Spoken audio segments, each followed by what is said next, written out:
we are going to talk about the government's role in industrialization, mostly looking at governments and other entities outside of mainland Europe, and how they were handling industrialization.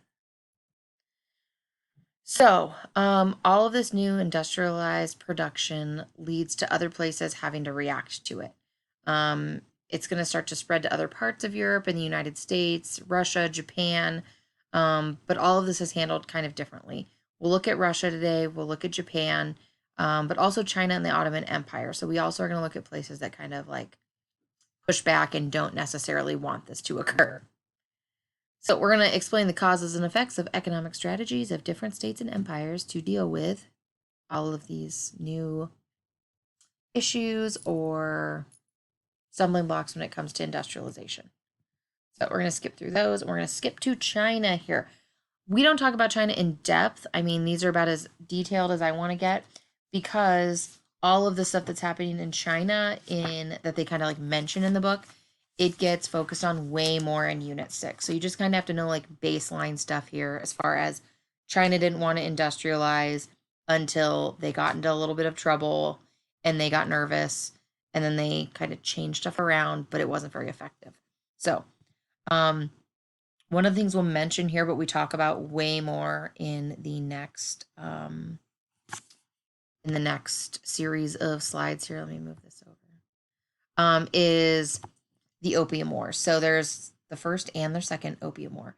When we talked about China with trade, we talked about all the cool stuff China had and how whatever Europe had was not matching the awesomeness of the China goods. So there was a inequitable deficiency in trade. And so what ends up happening is the Europeans just give China all the silver. But then silver gets horribly inflated. China already has a ton of it. So to fix the trade imbalance, instead of silver, the Europeans are like, wait, we found a new thing that the Chinese really like, opium. Opium is like an opiate drug. Like we have the opioid crisis today. Yeah, this is the opium crisis. It's the same type thing. It kind of just knocks people out and makes them listless, like in this picture it shows. And like opiates, it's highly addictive. So they are fixing the trade imbalance by selling them addictive drugs. It gets a whole population addicted. The British East India Company is the one kind of importing this into China. We talk about it more next unit, but eventually China says, you can't do this anymore. Look at what it's doing to our people and our society as a whole. This isn't happening. And so the British kind of say, no, you can't tell us what we can and cannot sell. If there's a population that's willing to buy, you're not going to stand away in our business. So they have a first and second opium war. Again, we talk about them more next unit. So this is kind of all you really need to know. But what starts happening is every time they lose in the first and second one, China gets kind of thrown under the bus with these unequal treaties that they are forced to sign. The first one, it's restricting the independence of China to some degree, and it forcibly opened up new trading ports for Europeans without Chinese consent. It was just kind of like, you lost the war, here's what's happening.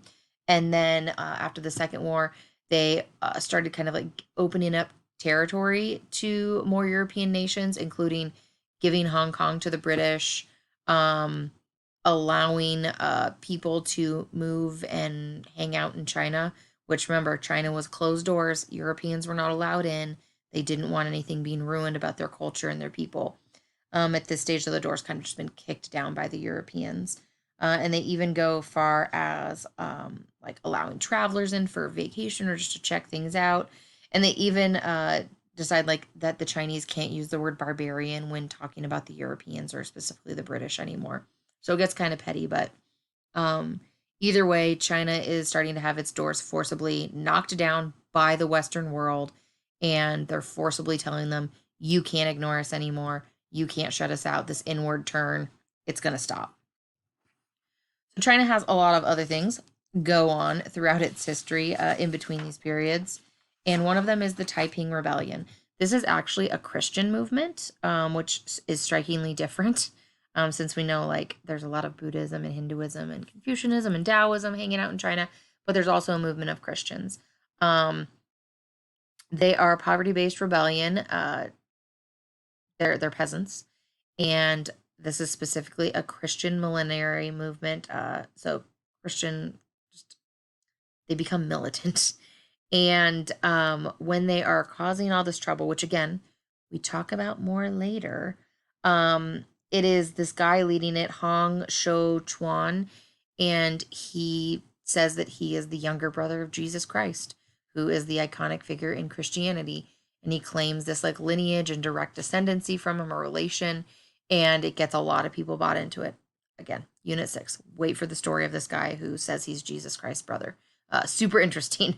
And when this rebellion happens, Europe has already kind of kicked down the door and like forced their way into China. So when this happens, the Western world sends troops over to squash this. So you have pictures that we'll look at next unit where they show like you see people in British uniforms fighting in China, and you're like, why is that? It's because of the Taiping Rebellion. They already had kind of a claim or hooks into China, and they were going to protect it at all costs.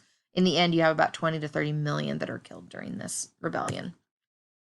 So China decides Europe is already kind of infiltrating to some degree, so they have to figure out how to compete.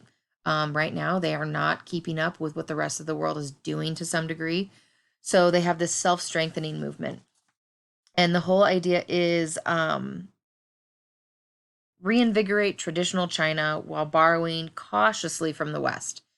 Do what you need to strengthen your country so they can stand up to the European powers, but do not lose cultural China and really what makes China China. There's certain things that have to be changed, like the examination system is based on Confucianism, and those ideals have kind of changed and not kept up with what the rest of the world is doing. And also it's full of corruption. So they look at like changing that a little bit, or putting in a few industrialized factories and setting up a telegraph system. So they do these little things that help modernize them, just enough to help them get by. So this picture is always like iconic and classic. They have a pile of cannonballs back there, and then these guys are looking at like a machine gun. So the idea that weaponry is a big one in the self-strengthening movement. If the European powers are going to come and knock on our door with their new crazy machinery, then guess what? We need to also have access to this kind of machinery instead of using old technology like cannonballs. What kind of happens is that down the road, they have an emperor that takes over that is super into like pro industrialization. The whole idea is that they've fallen behind the Western world.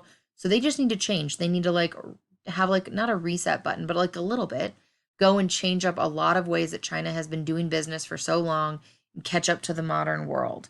The problem is that when they want to modernize with factories and industry and westernization, if you want that machinery, if you want the materials, if you want the skillful knowledge of how to use those things, you completely depend on the Western part of the country or the world. So that gets in the way. And then you also have people who are like, this is not China. This is not what we've been doing. Those are the more conservatives in China, less radical in this case. And they don't think there was anything really wrong with China. So then you have the Boxer Rebellion, which is this group of people that band together and decide that what is happening in China is awful. The Western world has come in, whether it's actual Europeans living there or the idea of like reform and getting rid of old things that China's been doing for forever and revamping them for new things. They hate it and they want to go back. So they fight to get rid of Chinese as foreign devils, which means they killed Europeans, Chinese Christians. They sieged the capital of Beijing. It was really rough. But again, we have the European troops come in. They crush the rebellion, and then they occupy China. So all of this, your book talks about the Dowager Empress, Empress Dowager Cixi. Cixi is the aunt of the last emperor who was big on the 100 Days of Reform. She hated what he was doing, so she imprisoned him. Takes over, and she wants to roll things back to how they used to be. Well, luck has it, the Boxer Rebellion happens. So she secretly like supports what they're doing kind of because they're turning back the clock. But eventually she understands that she's going to stop things like the railroad and the telegraph systems and all that kind of stuff because she doesn't want it. But she does understand there's corruption and inequity in the civil service exam and how it's been being used over the years with corruption and people buying their positions. So she gets that that's something that has to be addressed. So she keeps some reforms. But eventually she dies. And the next person with the closest bloodline to the lineage is a 2-year-old kid who will become the last emperor of China.